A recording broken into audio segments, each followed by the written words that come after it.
America has a new religion. It's called the side hustle.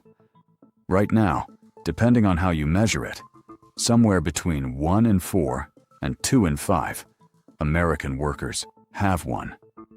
70% believe you should always have income beyond your main job. The message is everywhere. Build something on the side. Monetize your skills. Don't rely on one income stream. It sounds like wisdom. It sounds like freedom. But here's the question nobody is asking. Who actually benefits when 80 million people spend their evenings working a second job? Because when you look at the data, really look at it, the side hustle boom isn't a story about individual empowerment. It's a story about how corporations quietly transferred their responsibilities onto you and called it opportunity. You probably know the feeling. You finish your workday, you close the laptop, and instead of resting, a quiet anxiety creeps in. Should I be doing more? Building something? Making use of this time? Maybe you've already started something. A freelance gig, a small Etsy shop, delivering food on weekends, posting on YouTube. Or maybe you're just thinking about it, convinced that one income stream is somehow irresponsible. That feeling isn't an accident. It's been manufactured. Over the last decade, side hustle culture has been sold to millions of Americans as the path to freedom, flexibility, and financial security. But here's what the data actually shows. The median side hustler in America earns just $200 a month. Not $2,000, not $500, $200. That's less than most people's car insurance. And yet, 61% of side hustlers say their life would be unaffordable without it. Hold those two numbers together for a moment.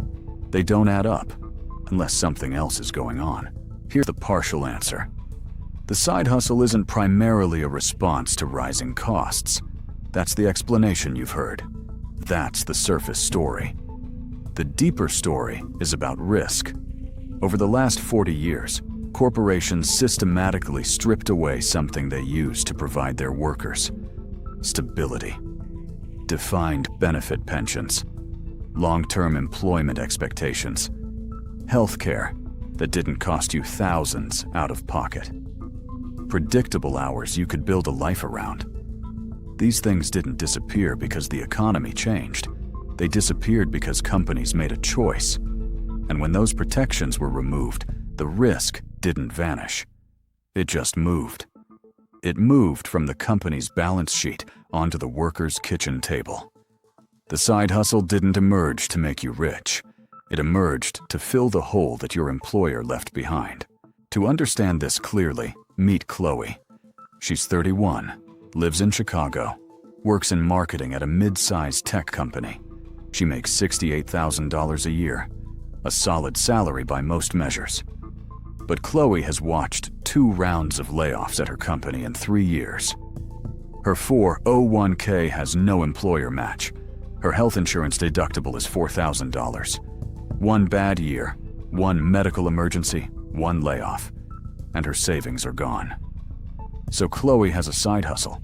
She creates AI-assisted content for small businesses on weekends, social posts, email newsletters, product descriptions. She charges $300 to $500 per client per month. On a good month, she makes $1,200 extra. On a slow month, $200. She spends roughly 15 hours a week on it. From the outside, it looks like entrepreneurship. It looks like hustle. But ask Chloe why she really does it, and the answer is quieter than the Instagram version. I just don't feel safe anymore with one income, she says. I don't trust that my job will be there. That sentence is the entire story. Chloe isn't building a dream. She's building a safety net that her employer used to provide. Here's the first hidden rule. The gig economy didn't create flexibility. It offloaded liability. Think about what a traditional employer used to absorb. When business slowed, the company bore the cost. When a worker got sick, employer-sponsored insurance covered it. When a worker retired, The pension paid out. When a project ended, severance provided a bridge. These weren't charity. They were part of the employment contract. Then something shifted. Starting in the 1980s, companies began reclassifying workers. Full-time employees became contractors. Contractors became independent business owners. The language changed to sound empowering. But the economics told a different story. When Uber launched, it didn't hire drivers. It recruited entrepreneur partners who own their own vehicle, pay their own fuel, cover their own insurance, and absorb the cost of slow periods. Uber absorbed the upside, the platform, the brand, the pricing algorithm. The driver absorbed the downside. This is not a new business model. It's a very old power structure wearing new clothing, and it spread far beyond Uber.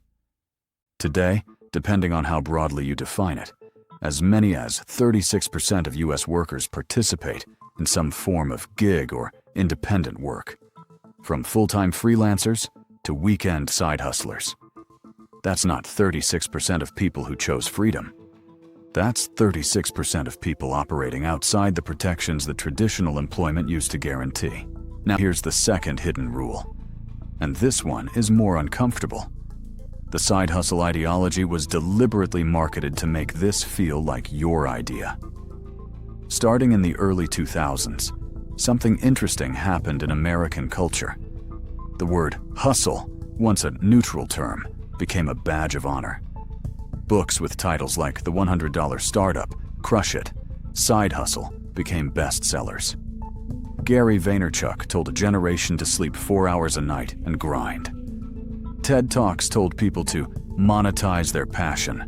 Venture capital flooded into platforms built entirely on independent contractors. DoorDash, TaskRabbit, Fiverr, Upwork.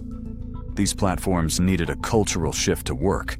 They needed workers to want to be contractors, so they funded the narrative.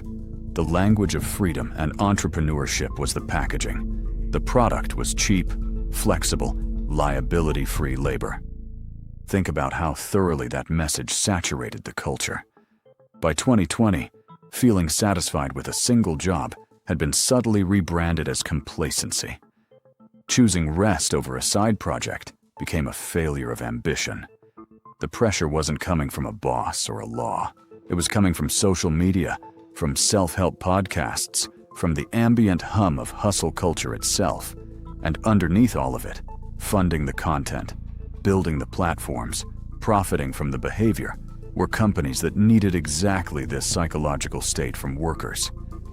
Here's how you can see this clearly.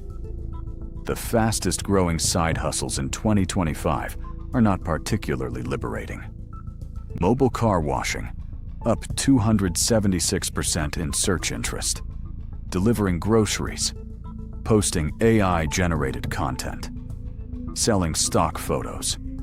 These aren't passion projects. They're tasks that companies use to pay full-time employees with benefits to do.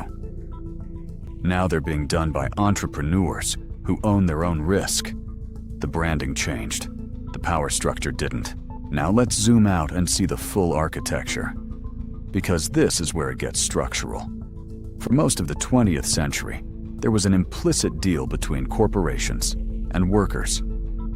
You give us your time, we give you stability, health coverage, a retirement, and the promise of long-term employment.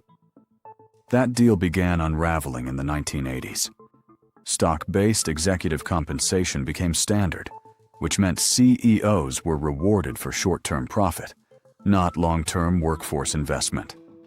Defined benefit pensions were replaced with 401ks, shifting investment risk from the company to the individual. Healthcare costs were increasingly passed to employees through higher deductibles and co-pays. And then the gig platforms arrived to finish the job. They didn't just eliminate benefits, they eliminated the category of employee entirely. What emerged was a system where companies could scale labor up and down like a dial. No severance, no benefits, no long-term obligation. And what emerged on the other side of that dial was the side hustler. Not a free entrepreneur, a person filling the structural gap that corporations deliberately created. Think about what used to be standard at a major American company in 1975. A defined benefit pension. The company invested. The company bore the risk. The worker retired with a guaranteed monthly check. Employer-sponsored healthcare with minimal out-of-pocket costs. A reasonable expectation that if you showed up and did your job, you had a career. None of that was charity. It was the price of labor in a world where workers had leverage. Then leverage shifted. Globalization created competition for cheaper labor. Technology made certain workers easier to replace.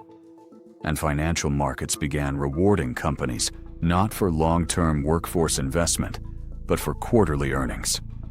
The pressure became cut costs, cut headcount, cut obligations.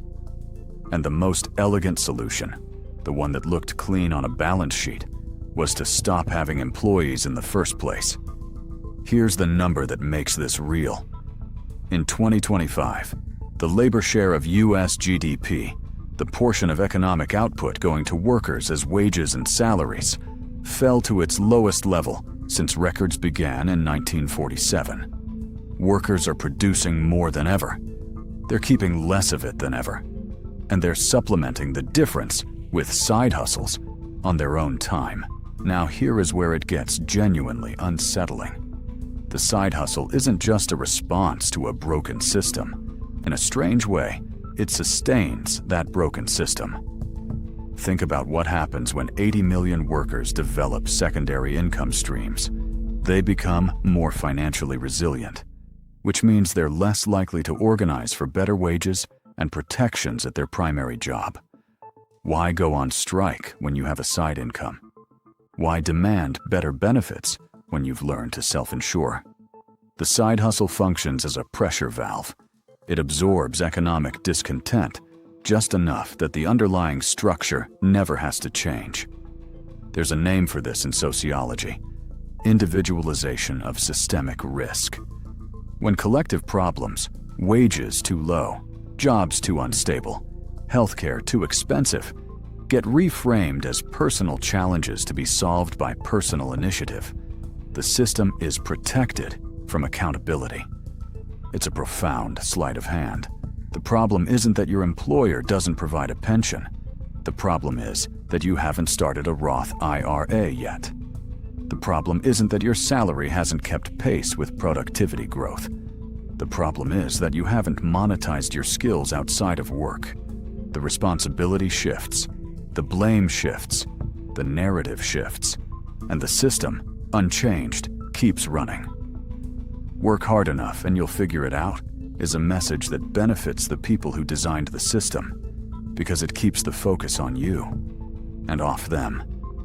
Consider this: the three platforms that profited most from the side hustle boom, Uber, DoorDash, and Fiverr, are valued at a combined hundreds of billions of dollars. Their workers' true net earnings, after deducting vehicle expenses, fuel, self-employment taxes, and the cost of benefits they have to fund themselves, average somewhere between $9 and $15 an hour. Not the gross number the apps advertise, the number left over after you pay to do the job. The platforms captured the compounding value. The workers absorbed the compounding risk. So where does that leave us? Here's what's true. Some people genuinely do build meaningful things through side hustles. Some people do turn a skill into a business, find real freedom, escape a job they hated. Those stories exist, and they're real, but they are the exception that the system uses to sell the rule. For every person who scaled a side hustle into financial independence, there are thousands earning $200 a month. Not because they lack ambition, but because the system wasn't designed for their enrichment. It was designed for someone else's. The companies who shed the obligations they once owed their workers. The platforms who took a cut of every transaction while bearing none of the risk. The investors who funded the cultural narrative that made all of this feel inevitable. The side hustle economy didn't emerge from the bottom up, driven by workers demanding more freedom.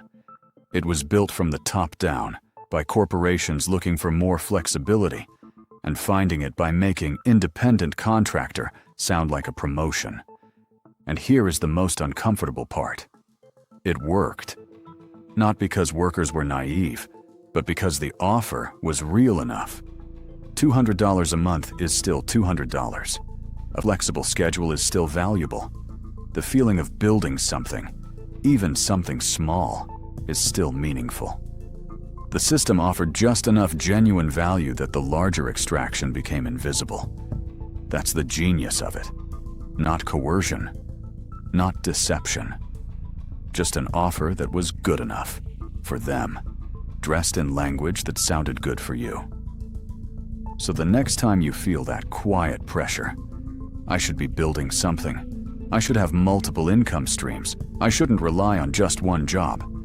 Ask yourself where that feeling came from. Because the most sophisticated economic shifts don't announce themselves as transfers of power. They announce themselves as opportunities. And they're very good at making you feel like the idea was yours.